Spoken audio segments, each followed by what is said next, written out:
Welcome back. Here we are to punk some stuff up. So, let's get real here. We've got some awesome ties in front of us, and we've got a hot glue gun. So, let's hear what's about to happen. That's right. So what we're going to be doing is taking a couple of old ties and turning them into one of these double ties that my partner and I have started calling election ties, mostly because we were doing them when they were announcing the election results, but also for the pun. Steampunk has a lot of punning in it. Punning is important. Punning is very important. So to do this project, you're going to want to find two ties that are the same width all the way down. That's really the important part. It doesn't matter what they look like. That's the most important thing. So I've got a bunch of them for you guys to try out. You want to do it with me? All right, let's do it. All right, here. So there's one for you. One further down for you.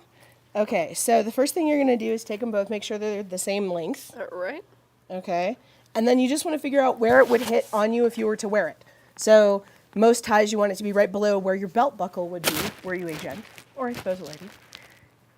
So once you figure out about where you want it, you're going to keep your fingers right where the knot would be, okay? And then that's going to be your measurement. So just hold on to those. Keep that measured where it is. And then that's where you're going to cross them over. And you don't want to cross them like a parallel or perpendicular cross. You want it more like an X, like that. So the next thing you're going to do, I don't know if you guys ever went to summer camp, but in summer camp you learn how to tie lanyards. And that's essentially what we're going to do. So you're going to fold one over the other, and then you're going to fold one back over the other. Lots of folding. And then again. All right. And there's your first crossover, okay? And what is very, very important that you do is there's a little corner right down here. You want to make sure that that corner forms a line to where the X's cross at the bottom, just like that. And then we're going to take a pin and put it right there so you don't have to hold on to it. So if you guys want pins here, I'll grab some for myself. Take some. All right. Okay, so we're going to just keep doing that very same thing. So you're going to cross each of them over this way and then cross them back over each other. And then again, you want to push it back just a little bit until that point lines up with the point right below it.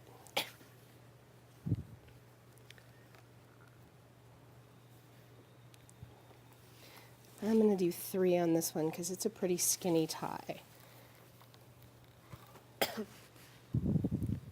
So just make sure you put a pin in to keep it where you want it.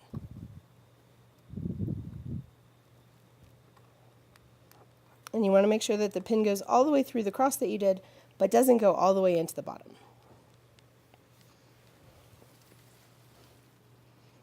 Okay, so now that you've got them pinned in place, essentially there's a couple of different things you can do from here. You can either sew it, which is what I normally do, or you can do it with hot glue, because I know a lot of kids these days don't like to sew. Mm-hmm. So I'm going to show you the way to do it with hot glue, which is, I guess, probably faster.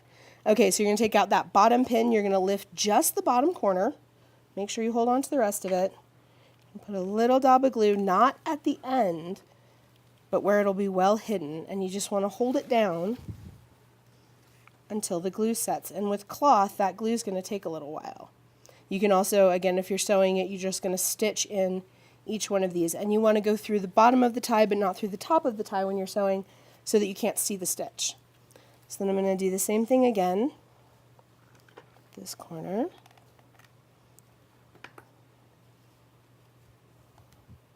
I'm just going to hold it down till it sets. Hot glue is a lot faster than sewing, but sewing is a lot more permanent. Hot glue only works unless it gets really cold, and then it doesn't work anymore. So if you're going to be sewing it or gluing it, either way, you want to secure down each of these corners so that they stay in a nice straight line that lines up with the crossover of your tie. And then, once it's been set, you're going to turn over and do the little corners that are tipping up with the same glue. And again, you want to push it down the whole time. If you're sewing, you're going to do the same thing. You're just going to do it with blind stitches, so you go through the bottom of the tie and not the top of the tie.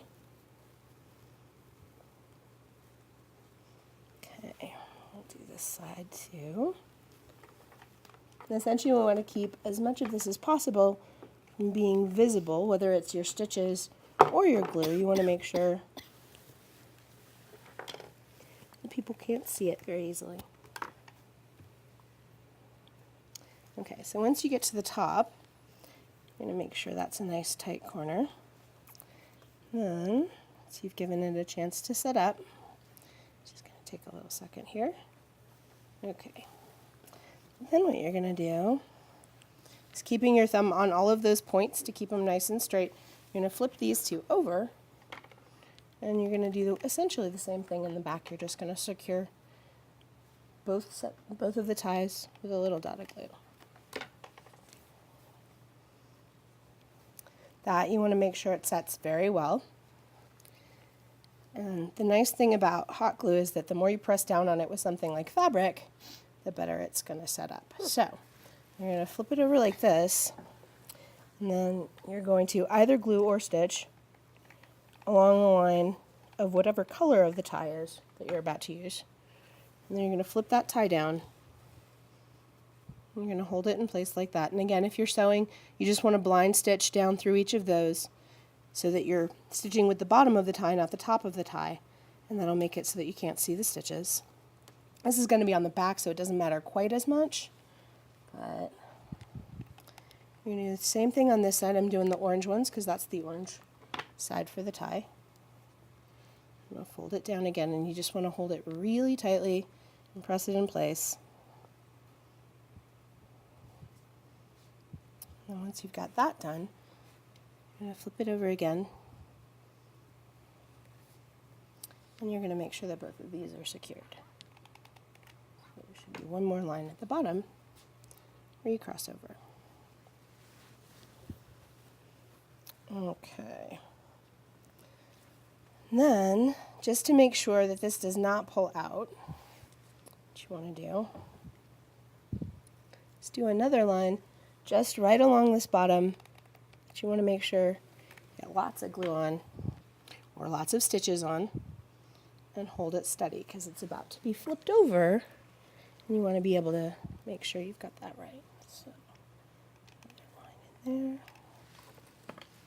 Okay, so this glue line is what's going to hold everything in place. Just like with the stitching, that's what's going to hold everything in place.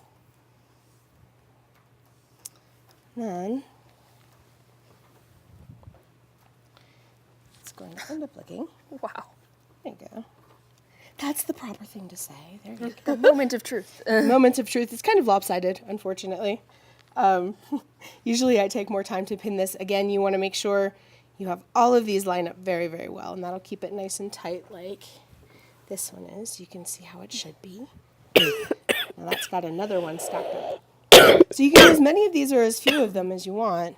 And then, in order to be able to wear it, what you want to do, you're going to take it and just try it on where your thumbs come together in the back. You're going to hold on to that line. You're going to add somewhere between 3 and 4 inches to it. And then you're going to snip off the extra.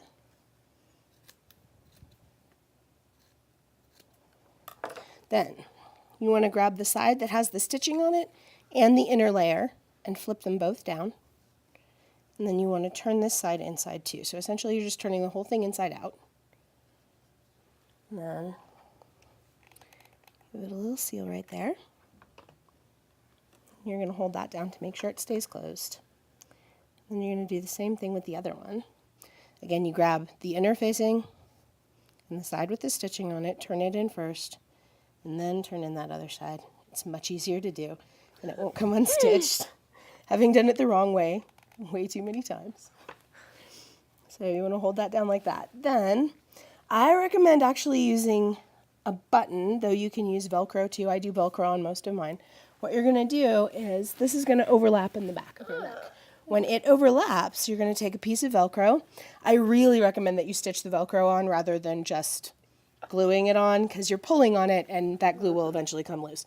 So you put one side of the Velcro here, one side on the pretty side, and then they'll just attach together, just like this one does in the back. Cool. So there you have a very pretty and very strange steampunk knot that you can do either as a full tie or as an ascot, which is a shorter style of tie. And yeah, you can do them with any kind of ties that you want. And I use all old ties, so we're not using any new materials. Yeah, awesome. Can you hold that up and show it to the Oh, camera yeah, just so we can get like a little bit of a... So that's what it's supposed to look like when it's All right. finished. Very cool. So, unfortunately, we are out of time for today, but that was a wonderful demonstration. So, hello, goodbye. We are Nerd Necessities Network. Check us out on YouTube, Twitter, Facebook, all of the social medias. We've got one. So, let us all wave goodbye.